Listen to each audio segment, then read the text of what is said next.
How to turn off or on new post notifications on VK on Android or iOS phone. First open VK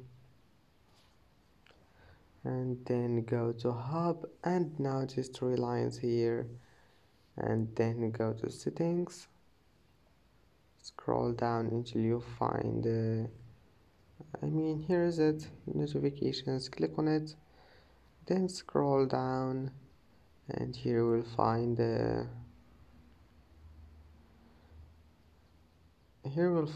new posts, and here you can manage your new posts notifications.